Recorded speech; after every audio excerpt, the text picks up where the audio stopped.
Assalamualaikum warahmatullahi wabarakatuh. Jumpa lagi dengan pembelajaran tematik. Setelah tadi kalian belajar mata pelajaran fikih, kita lanjut ke tematik. Masih di tema 1, subtema 2, pembelajaran kedua.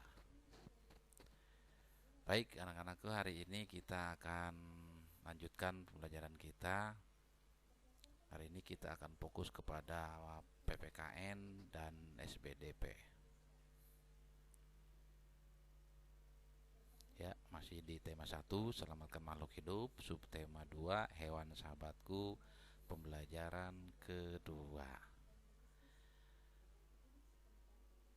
Simak baik-baik video pembelajaran ini. Mudah-mudahan kalian semua mengerti dan tetap semangat.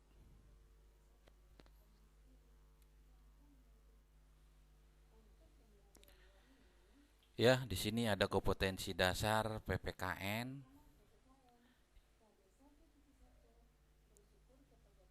Itu 1.1, bersyukur kepada Tuhan Yang Maha Esa atas nilai-nilai Pancasila secara utuh sesuai sebagai satu kesatuan dalam kehidupan sehari-hari.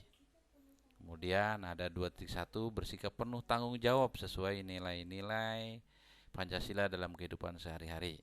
Ya, jadi satu-satunya yaitu bersyukur kepada Tuhan Yang Maha Esa atas nilai-nilai Pancasila secara utuh sebagai satu kesatuan dalam kehidupan sehari-hari. Dan 2.1-nya bersikap penuh tanggung jawab sesuai nilai-nilai Pancasila dalam kehidupan sehari-hari.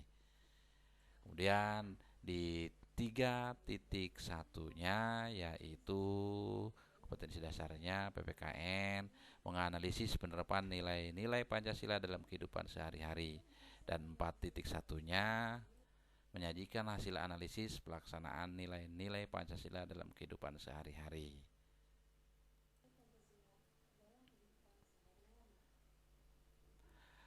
Perhatikan gambar berikut ya anak-anakku. Ini gambar apa ini ya?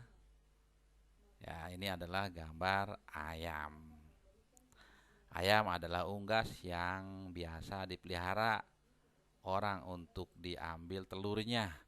Memelihara ayam diharapkan dapat memberikan penghasilan dan memenuhi kebutuhan pemiliknya seperti kebutuhan telur dan daging. Pernahkah kamu mengunjungi peternakan ayam? Pernah? Oh, kalau belum silahkan kalian kunjungi peternakan ayam ya.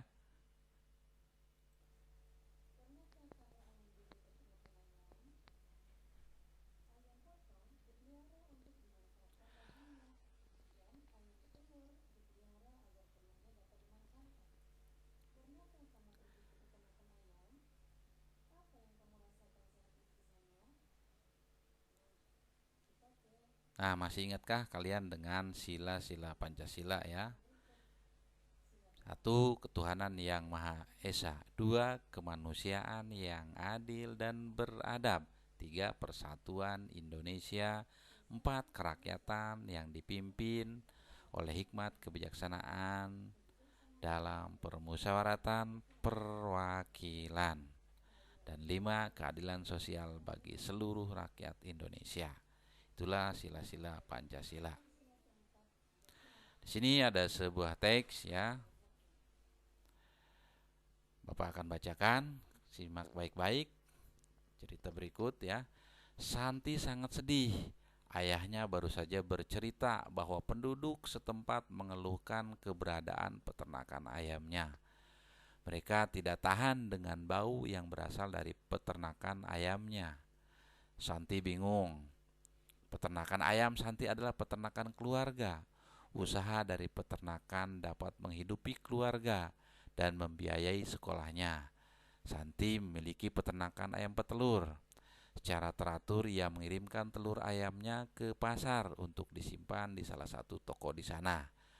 Santi tidak mau peternakan ayamnya digusur.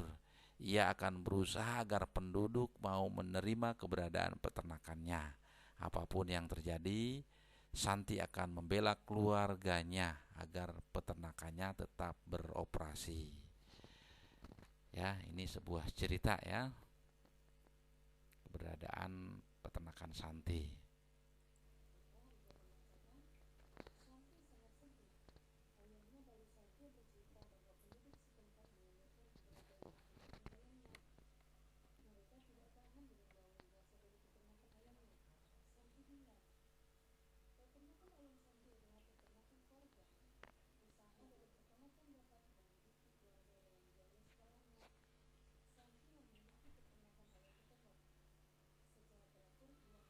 Udah ya, udah dibaca ya sama kita ya.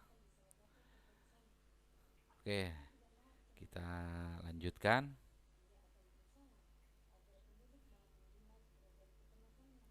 Kira-kira dari teks ini apa yang harus dilakukan Santi, dilakukan oleh penduduk ya.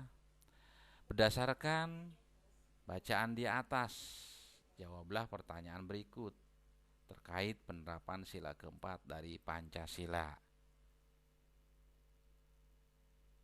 Jadi yang ditanyakan adalah penerapan sila keempat dari Pancasila.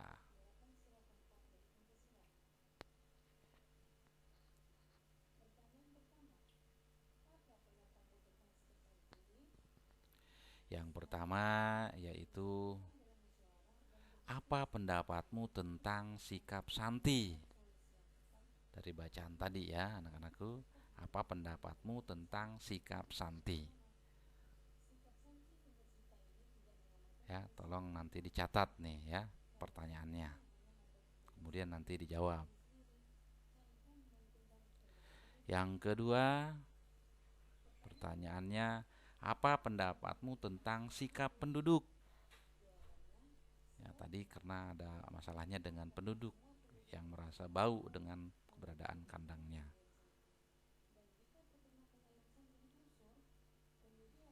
Dan yang ketiga, pertanyaannya adalah, apa yang sebaiknya Santi lakukan dalam menghadapi masalahnya terkait dengan sila-sila Pancasila, terutama sila keempat. Dan yang keempat, apa yang sebaiknya penduduk lakukan terhadap keberadaan peternakan ayam. Sudah barang tentu punya si Santi tadi ya.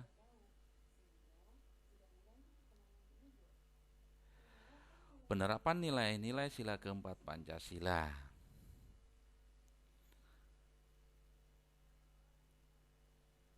Ada apa aja ya penerapan sila-sila keempat ini ya. Ini lambang sila keempat yaitu kepala banteng. Sila keempat, Pancasila berbunyi, kerakyatan yang dipimpin oleh hikmat kebijaksanaan dalam permusyawaratan perwakilan. Sila keempat mengandung makna pemerintahan dari rakyat, oleh rakyat, dan untuk rakyat dengan cara bermusyawarah untuk mencapai mufakat. Musyawarah adalah suatu upaya bersama dengan sikap rendah hati untuk memecahkan persoalan guna mengambil keputusan bersama dalam penyelesaian masalah. Jadi itulah sila keempat Pancasila ya, terkait dengan isinya, isi kandungannya.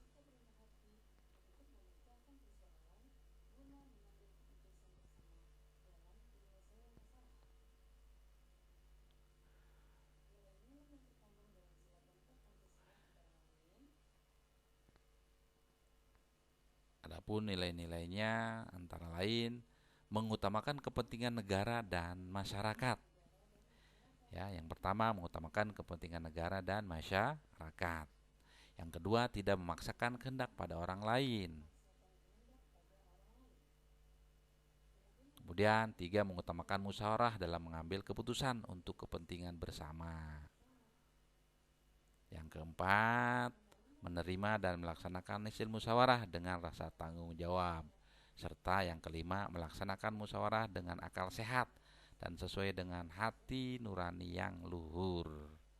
Itulah ya eh, sila-sila Pancasila yang terkandung dalam sila keempat. Sekarang kita lanjut kepada pembelajaran SBDP. Kompetensi dasar SBDP 3.4-nya itu memahami patung dan 4.4-nya membuat patung. Pembuatan patung disesuaikan dengan bahan yang digunakan. Ada bahan berupa kayu, batu, dan tanah liat. Setiap bahan memiliki teknik pembuatan yang berbeda-beda. Berikut beberapa teknik pembuatan patung. Ada beberapa teknik dalam membuat patung.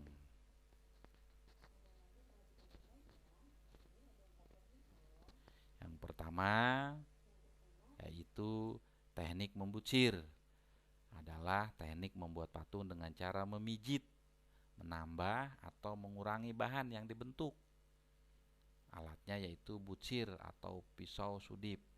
Bahannya tanah liat atau plastisin.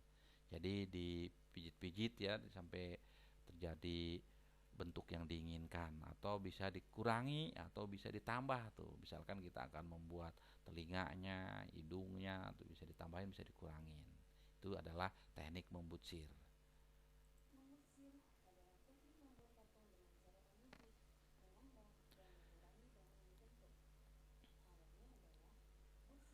Kemudian yang kedua, teknik memahat. Teknik memahat adalah teknik mengurangi bahan dengan cara dipahat pada bahan yang digunakan. Alatnya pahat dan palu. Bahannya kayu dan batu ya. Jadi kayu yang gelondongan itu bisa dikurangi ya.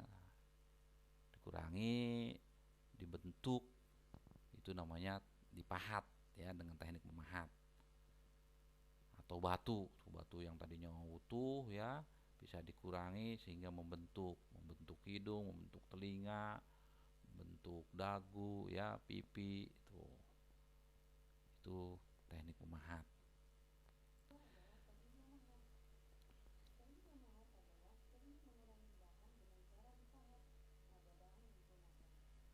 Kemudian yang selanjutnya ketiga yaitu teknik mencetak. Dibedakan menjadi dua jenis, yaitu teknik cetak tuang dan cetak tekan. Pembuatan patung dengan teknik mencetak biasanya menggunakan cetak tuang, dicor ya, dituang dicor. Alatnya cetakan sesuai bentuk yang diinginkan. Kemudian bahannya bisa semen, gips ya, fiberglass atau emas cair.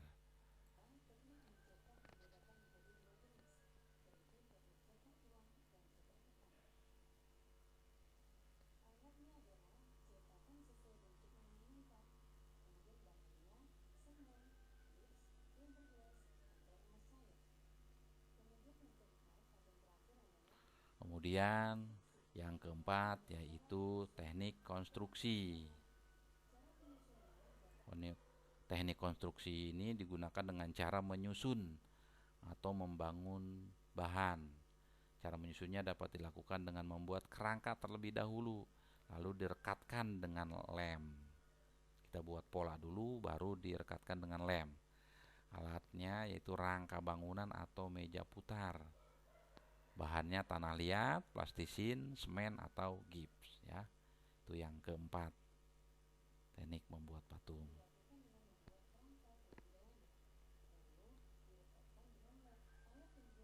Dari keempat cara tersebut, silakan kalau kalian mau praktek, silakan kalian praktekkan ya.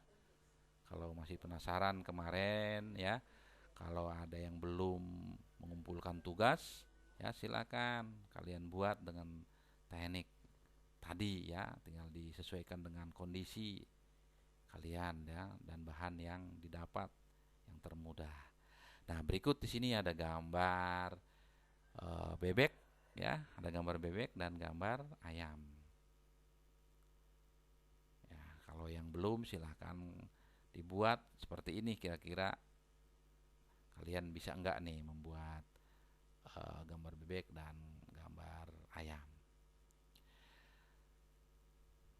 Tapi kali ini Bapak ingin kalian menggambar saja ya, digambar saja ini gambarnya ya, gambar bebek dan ayamnya digambar menggunakan pensil warna di kertas berwarna ya, di kertas ini ya, di kertas gambar ya. Nah, kalian kasih warna nantinya ya yang bagus ya. Dua gambar ini setelah jadi boleh kalian dipoto kemudian dikirimkan ke WA Pak Oji ya. Itu saja tugasnya ya, untuk hari ini. Kita sudah sama-sama belajar mengikuti pembelajaran di tema 1, subtema 2, pembelajaran kedua tentang PPKN dan SBDP. Ya, mudah-mudahan bermanfaat. Kurang lebihnya Bapak mohon maaf ya. Mari sama-sama kita tutup pembelajaran hari ini dengan sama-sama membaca hamdalah. Alhamdulillahirabbil alamin.